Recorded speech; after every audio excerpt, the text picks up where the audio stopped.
ಯೂಶ್ವಲಾಗಿ ನಿಂಬೆಹಣ್ಣು ಶರಬತ್ತು ಎಲ್ಲರೂ ಮಾಡ್ತಾರೆ ಮನೆಯಲ್ಲಿ. ಈ ಬೇಸಿಗೆಗಂತೂ ಅದು ಎಲ್ಲರ ಮನೆಯಲ್ಲೂ ಕಾಮನ್ ಆಗಿರುತ್ತೆ.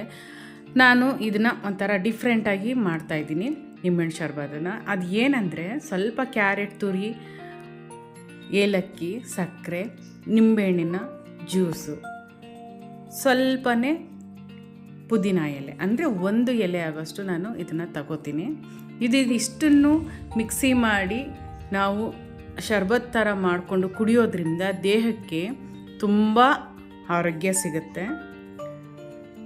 ನೋಡಿ, ತುಂಬ ಚೆನ್ನಾಗಿ ನಾನು ಪೇಸ್ಟ್ ಮಾಡ್ಕೊಂಡಿದ್ದೀನಿ. ಈ ಥರ ಪೇಸ್ಟ್ ಮಾಡ್ಕೋಬೇಕು. ಪೇಸ್ಟ್ ಮಾಡಿಕೊಂಡು ಇದಕ್ಕೆ ಎಷ್ಟು ಬೇಕೋ ಅಷ್ಟು ನೀರನ್ನ ಸೇರಿಸ್ಕೋಬೇಕು. ಸಿಹಿನ ನೋಡಿಕೊಂಡು ನೀವು ಹಾಕ್ಕೊಳ್ಳಿ. ಇದನ್ನು ನಾನು ಒಂದು ಗ್ಲಾಸ್ಗೆ ಸರ್ವ್ ಮಾಡ್ತಾಯಿದ್ದೀನಿ. ಈಗಾಗಲೇ ನೆನೆಸಿಟ್ಟಿರೋ ಸಬ್ಜಾ ಸೀಡ್ಸ್ನ 1 ಸ್ಪೂನ್ ಆಗೋಷ್ಟು ಇದಕ್ಕೆ ಸೇರಿಸ್ಕೊತಾ ಇದ್ದೀನಿ. ಈ ಥರ ನೀವು ಮಾಡಿಕೊಂಡು ಕುಡಿಯೋದ್ರಿಂದ ದೇಹಕ್ಕೆ ತುಂಬ ಆರೋಗ್ಯ ಸಿಗುತ್ತೆ. ಟ್ರೈ ಮಾಡಿ.